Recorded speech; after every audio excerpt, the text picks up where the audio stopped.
Are you considering moving to or investing in a condo in Miramar Beach, Florida? Well, in this video, we're going to be going over some of the pros and some of the cons in this video to see if this area is going to be good for you moving to this area and kind of what the offsets of looking at renting is. So some of the things we're going to cover today, some of the cons, we'll be talking about renters and transients. We'll be talking about storage of moving into a condo unit. We'll talk a bit about HOAs. Some of the pros that we're going to cover is, well, the zero maintenance, right? The parking, having designated parking in a place is crazy. Some of the pricing that we'll be kind of looking at. So if this is what you're looking for, then you're in the right video, so stick around.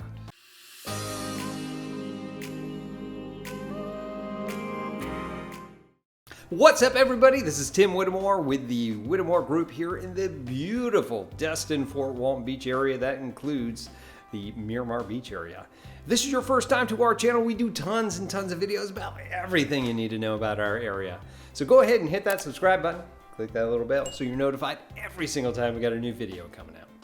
Now, if you are looking to move here, looking to invest here, please give us a call, text, email if you've got questions, anything that we can help you with.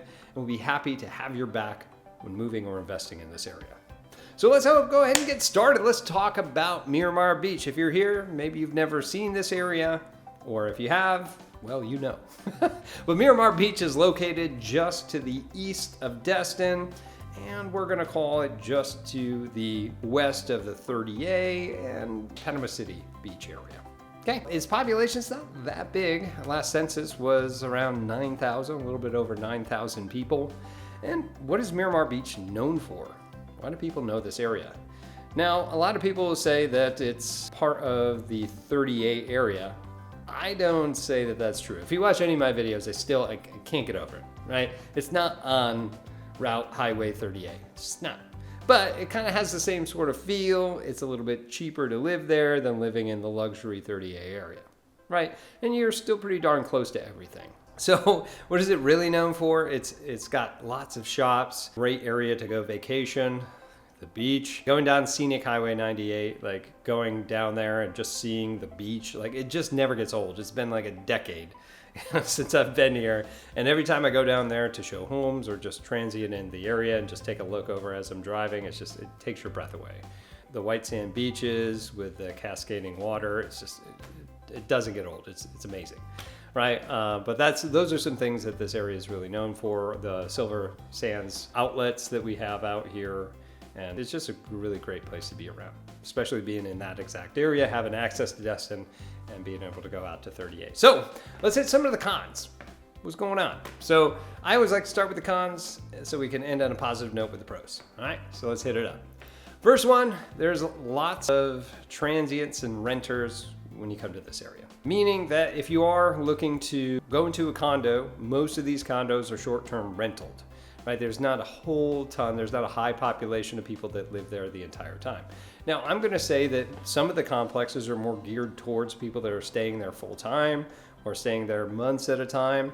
And obviously the smaller ones you're gonna find have more of those long-term or maybe luxury renters that will go for a different type of crowd and feel. However, if you're getting to some of these bigger complexes, it's basically gonna be like living in a hotel in some cases in some of these complexes. And as we get into the spring to fall months, like all throughout our peak season, you're gonna have constant people coming in that are just on vacation. And if you like to be on vacation all the time, that might actually be pretty advantageous. Because you're like, yeah, I'm on vacation too, let's roll, woo. All right. Number two is the high volume of tourism. You're gonna see a lot of that tourism as you go through here because it's one of the big income they get there.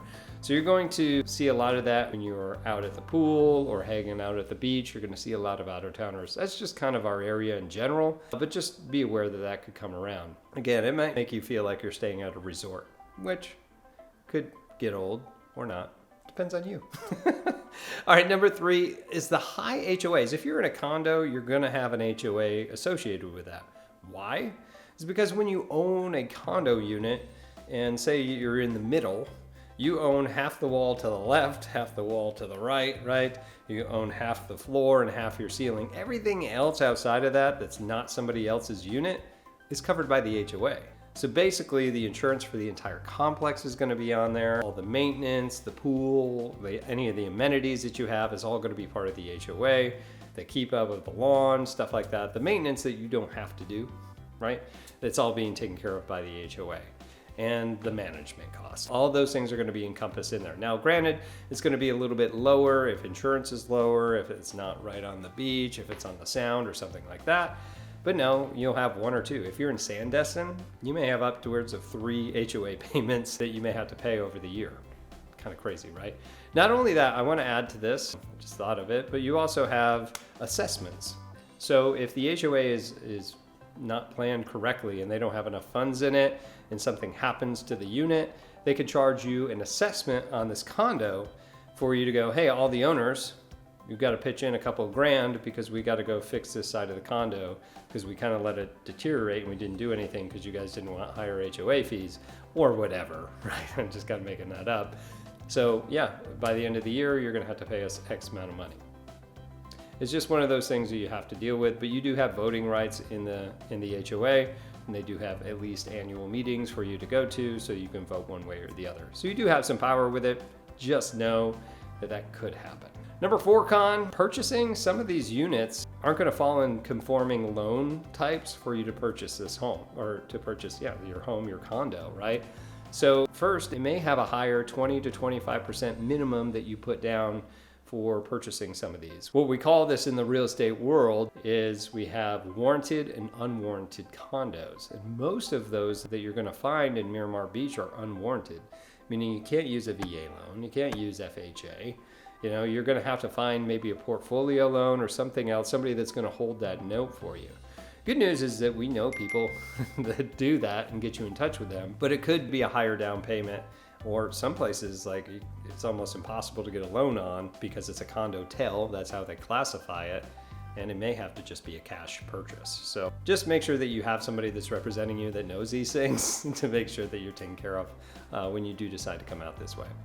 And number 5, this is one thing, just living in a condo in general, unless you're purchasing these and it's multi-million, which you could do, but even still for the same price, you have a lack of storage, right? If you got a lot of stuff that you're bringing over that you want to leave in storage, you may have to get a separate storage unit to put that stuff in. Going back and forth may be a little bit annoying. There's not a lot of storage in there. Even if you get one that you're going to stay part-time and then rent out the rest of the time, you're going to have a small closet, like an owner's closet, that you get to put your stuff in. And depending upon the unit, it may just be literally a coat closet that we put an actual lock on so people can't get into it, keyed lock. So those are some things to kind of consider for cons. Let's think about pros though. Let's think about the pros. So pros of owning a condo in Miramar Beach, well, you have close to zero maintenance concerns. You're only worried about that little piece that you got to worry about. But if you got a nice balcony that's looking over the water, you know, lucky you, but you get to see all that stuff that's out there. If it gets damaged or anything, that's the HOA's responsibility. You're already paying for it anyway. Let them deal with it, right? So you don't have to worry about mowing the lawn or anything like that. All that maintenance is all taken care of by your HOA. Awesome, right? Number 2, it's close proximity to the beach. You're gonna have beach views out there. There are some that are pretty much right on the beach that you can consider getting into. Most of which that you're gonna find out there are beach views just because of the scenic Highway 98. Other than that, you know, it's nice. You can go out and walk to where you wanna go. You'll be able to get to places pretty quickly. And again, it's just living in paradise, if you ask me. Number 3, there's lots of shops and restaurants nearby. As I mentioned at the beginning of this video, there are tons of different places. You got the Silver Sands outlets, you've got tons of little shops and boutique shops all around there. Go into Sandestin, you've got all those amenities. You've got events and everything that are always going down at Baytown Wharf, sunset cruises, and all these other things that are in golf, like plenty of that, right? That's out in that area too. You go further down, you've got a bunch of shops, restaurants that are in that complex just east of Sandestin. There are just tons and tons of stuff for right there. So everything's really nearby, and because it's a high tourism place and because the architecture kind of takes over the 30A look, everything's a lot more whitewashed. It's just really pretty, feels very affluent, and it attracts that type of crowd. So if that's what you're looking for, spot on. Number 4, somebody else kind of gave this to me that I didn't even think about, somebody that we helped move out there. It said designated parking. It's a big thing, right? Because a lot of the times you go out there and there's public parking, but there's never enough public parking for you to find your place, and you're like going off trying to find something else. And some places you've got to go several blocks out and they may have a shuttle to bring you back. I know that's in like Drayton Beach is a big proponent of that. They got a place that's, I don't know, 10 minutes down the road, but they have a shuttle that goes back and forth to kind of bring you back to that area. But in any case, it's nice to have that designated parking space. So no matter what season it is, you're still gonna have a place to park your vehicle. Pretty nice. All right, number 5, last but not least, number 5 is cheaper than purchasing a single family home. Okay, is way cheaper.